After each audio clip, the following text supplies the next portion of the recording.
Everyone, it's Lou from CraftStash. Today I want to show you how to create a really fun shaped card. This one has a shaped edge and you can do it with pretty much any die that you have at home. I'm going to be focusing on a brand new release here today, but as I say, any die you've got, so you can really create and personalize your own card bases.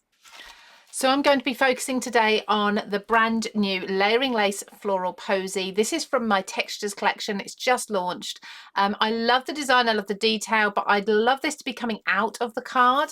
So I'm going to show you exactly how to do that. Now stay tuned, because at the end I will show you some more of these layering lace dies. They are absolutely stunning, and I'll just give you an insight into the rest of the collection. So the first thing I'm going to do is take a look at the dies we've got. We have 3 in different details. So we've got a solid one, which is kind of your backdrop. Then we've got one that's our midway, so it's got some detail in there. And then we've got the really detailed top one. Now you can use any of these on their own if you want to, but I absolutely love to use all 3 together. That's what they were made for, to layer them up. So for now, we're going to focus on this one. This is the base one. Now you can do this with absolutely any die you want to, but it's much easier if you do have a base to work with, because it keeps the card nice and strong. If you were to do this technique using the detailed die, you're going to cut away a lot of the card stock in the initial base, and that is going to leave you with a little bit less strength in the finished piece. So now we need to decide, where do we want the shape of our card? Now I would like my card to kind of have this sort of asymmetric look to it. So I'm going to take the die here and I'm going to place it so that the edges fall around here. So my card shape is going to be like this. And I'm going to tape that down. I'm going to mostly tape it down on areas where I will be removing the cardstock afterwards, just to make sure I don't get any torn areas. Now I'm choosing to use my large Big Shot for this, because I've got more room for turning the card at an angle. So what I'd like to do, now you need to decide whether you want to cut through both the base and the front of the card, or just the front of the card. If you want just the front, you need to open it up. But for me, if I open this card up, that then leaves me with a lot less space for moving my card around and still getting it into the machine. So I'm going to leave my card together and I'm going to cut through both layers, so it really is a truly shaped card.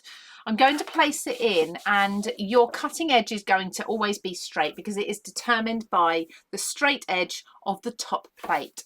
So I'm putting my card in at an angle, and I'm going to place my base plate on top. Now we can move this card a little bit until our edge of our plate reaches the point where you no longer want the shaped edge of the card and it goes into the full edge. So I'm placing it just along here like so. So you can see this base kind of half but diagonal of the die will all be cut. This top bit will remain intact. And I'm going to carefully push that through my machine.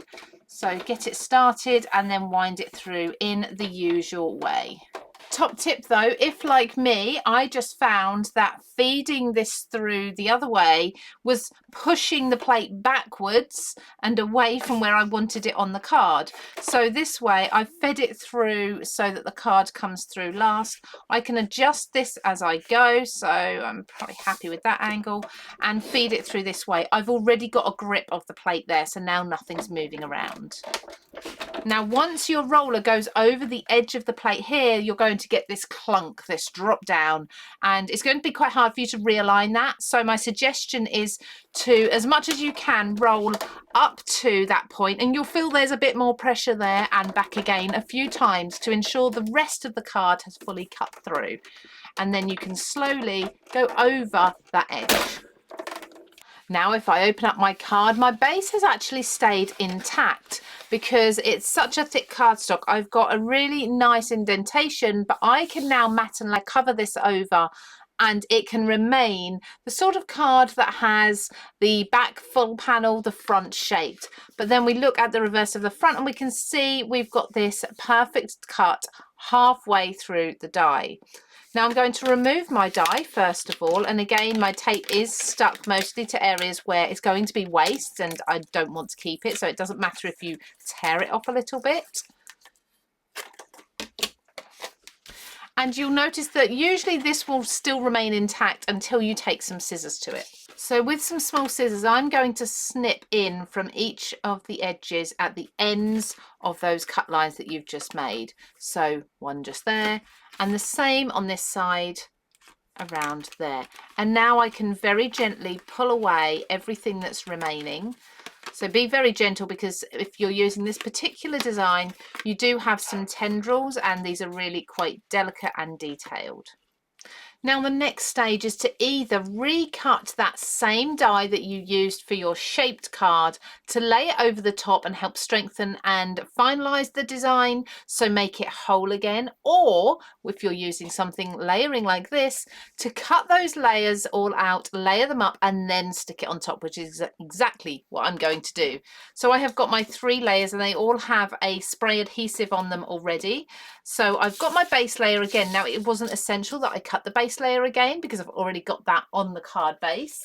So as you can see here, I could start layering these up directly on top of here, but I wanted to strengthen it. So I'm going to place a base layer down. Then I've got this is all in white, but then I've got the middle layer. Like I say, I've got spray adhesive for these. And I just like to go around and pinch the edges to make sure that they all line up. And by that, I mean take a pair of tweezers and just squeeze any areas while the glue is still tacky, and you can still manipulate it just a little bit. And then the same with the 3rd layer as well. So there I've got my dimensional layered piece, and that is going to sit just perfectly over what we've already cut out on the card base. So now I can use a wet glue to glue this down. So once you've glued your base down, you want to ensure that it will stand on its own. And if, like me, you've got a little bit that's bending because it's a little bit thin, you can add another layer to strengthen that and give it the support. But essentially you do want part of your design to be touching the base here, otherwise you're just not going to have the balance that you need in your card for it to stand straight. So I'm going to cut 2 or 3 layers of the solid piece and layer that behind here, so I still got that beautiful illusion of the shaped card base while strengthening this little piece here, which is where all the weight of the card is going to be sitting. So now that's strong enough to stand on its own, but I'm actually thinking I've changed my mind and I'm going to have this particular card as a landscape one. So the beautiful floral design is all around this top corner.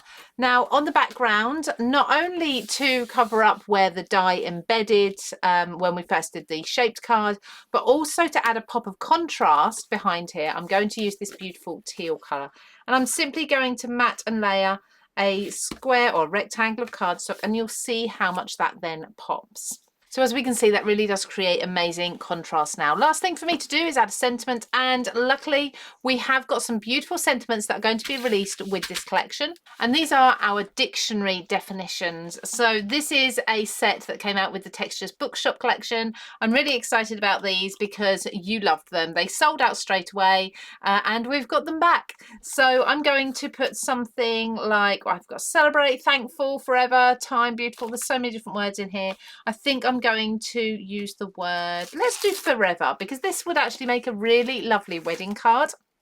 So I'm just going to stamp this in black ink and then mat it onto the front of the card, probably with the same colour teal in the mat as well.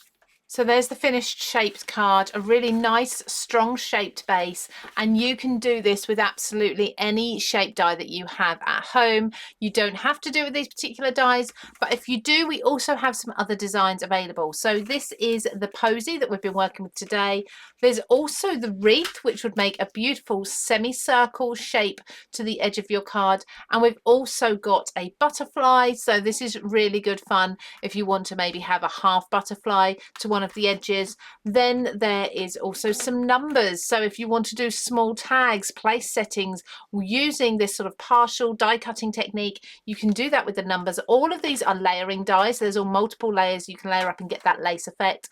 And then to complement these, we also have the Layering Lace 3D embossing folder, and of course you've seen the sentiment stamps already. So they are all now available on CraftStash. You'll find the details linked down below in the description. So thank you for joining me, everybody. I hope to see you again very soon on the CraftStash channel, and if you haven't already, make sure you are a subscriber. Take care. See you soon.